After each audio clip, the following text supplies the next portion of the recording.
చెప్పచ్చు నేస్తగానే.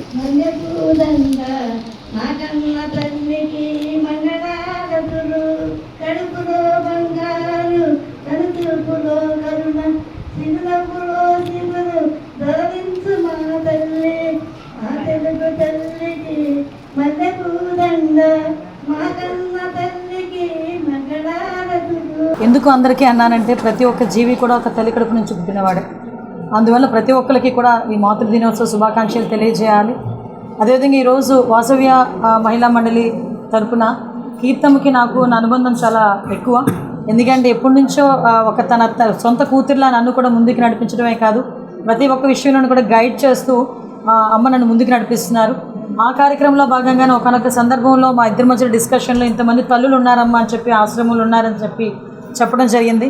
అయితే మాతృ దినోత్సవం సందర్భంగా చాలామంది మాతృమూర్తులు తమ పిల్లలకి దూరంగా ఉన్న సందర్భంలో వాళ్ళకంటూ ఒక చిన్న ఆనందాన్ని ఇవ్వాలి, నేను కూడా వాళ్ళందరితో ఒక దీవెనలు పంచుకోవాలని ఒక చిన్న స్వార్థంతో కూడా ఇక్కడికి రావడం జరిగింది నేను. ఎందుకంటే వీళ్ళందరి బ్లెస్సింగ్స్ ఉంటే కనుక డెఫినెట్గా మాకు కూడా మంచి జరుగుతుంది. ఎందుకంటే వీళ్ళందరి కళలో చూసిన ఆనందం కానీ, ఈ వాసవ్య మహిళా మండలి నడుపుతున్న తీరు కానీ నాకు నిజంగా చాలా ఇన్స్పిరేషన్గా ఉంది. ఎందుకంటే ప్రతి ఒక్కరిలోనూ కూడా ఒక ఓనర్షిప్ ఉంది, ఇది మాది అన్న ఓనర్షిప్ ఉంది. నిజంగా ఈరోజు మాతృదినోత్సవం మనం జరుపుకోవడం అన్నది ఎప్పుడు కూడా తల్లికి ఇచ్చే గౌరవం, తల్లికి ఉన్న స్థానం ప్రపంచంలో ఎవరికీ కూడా లేదు. ఆ దేవుడు కూడా తల్లికి ఇచ్చే స్థానాన్ని మొట్టమొదటిసారిగా తల్లికే ఇస్తాడు, ప్రథమ స్థానాన్ని కూడా. అటువంటి తల్లులు ఎప్పుడూ కూడా దేనికి ఇబ్బంది పడకూడదు. వాళ్ళు పిల్లల్ని కానీ పెంచిన తర్వాత కూడా వాళ్ళ పెద్దవాళ్ళ ప్రయోజకులు అవ్వడానికి ఎన్ని త్యాగాలు చేస్తారో అందరికీ కూడా తెలుసు. ఒక బిడ్డని కండానికి ఒక తల్లి పడే బాధ, ప్రసవ వేదన నేను చాలా సందర్భాల్లో మీటింగ్స్లో కూడా చెప్పాను. కొన్ని ఒక 50 కత్తిపోట్లు పొడిస్తే ఎంత పెయిన్ వస్తుందో ఒక తల్లి ఒక బిడ్డని కనడానికి అంత ప్రసవ వేదన పడి ఆ బిడ్డని కనిన తర్వాత ఆ బిడ్డ పెరిగి పెద్ద అవ్వడానికి, వాళ్ళు శుభ్రంగా చదువుకోవడానికి ఒక పూట తిని ఒక పూట తినక కూడా ఆ తల్లి పెంచే సందర్భం ఉంది. అదేవిధంగా తండ్రి ఉన్నా లేకపోయినా కూడా బిడ్డని ఎలాగోలా ప్రయోజకుడిని చేయాలి అన్న కాన్సెప్ట్ తల్లికి ఎక్కువగా ఉంటుంది. అటువంటి తల్లులు ప్రతి ఒక్కరు కూడా బిడ్డల ఆలనా పాలనాలు ఒక ఏజ్ వచ్చేసరికి బిడ్డలకి వాళ్ళే ఒక మరో బిడ్డ అవుతుంది ఆ తల్లి. అటువంటి తల్లులందరికీ కూడా ఒక ఆసరాగా నిలబడాల్సిన అవసరం ప్రతి ఒక్కరికి కూడా ఉంది. అందుకే ఈరోజు అంటే అన్ని కష్టాల్లోని, సుఖాల్లోని, అన్నిట్లోని కూడా తల్లి పాత్ర అన్నది ప్రతి జీవికి కూడా ఉంది. ఆ సందర్భంగా ఈరోజు ఈ మాతృమూర్తులందరినీ కూడా ఈ సందర్భంగా కలుసుకోవడం నిజంగా నాకు చాలా ఆనందంగా ఉంది.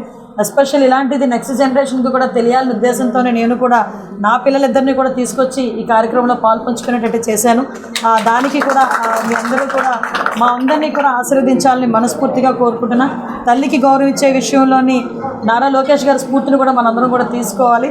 ఈ సందర్భంగా రాజకీయాలు మాట్లాడడం కాదు, నేను అత్యధికంగా అభిమానించే వ్యక్తిగా ఈరోజు ఈ కార్యక్రమానికి నేను వస్తున్నానంటే నేను సాధారణంగా ఎమ్మెల్యే గారికి అన్నాను, పలానా టైంకి వస్తున్నామని ఇన్ఫామ్ చేయండి అన్న. బట్ మంచి కార్యక్రమానికి వస్తున్నారని తన కార్యక్రమాలన్నీ వదులుకొని ఈరోజు ఈ కార్యక్రమంలో పాల్పంచుకున్నందుకు ప్రత్యేకంగా ఎమ్మెల్యే గారికి నేను ధన్యవాదాలు తెలియజేసుకుంటున్నా.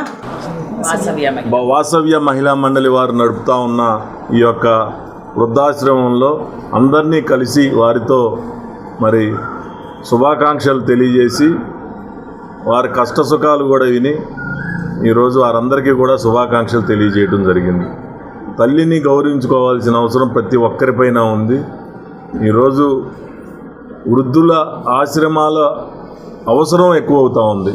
ఆ అవసరం లేకుండా ప్రతి బిడ్డ కూడా తల్లిని చూసుకోవాల్సిన అవసరం ఉందని చెప్పి మంత్రి గారు కూడా తెలియజేశారు. ఇది ఒక స్ఫూర్తి.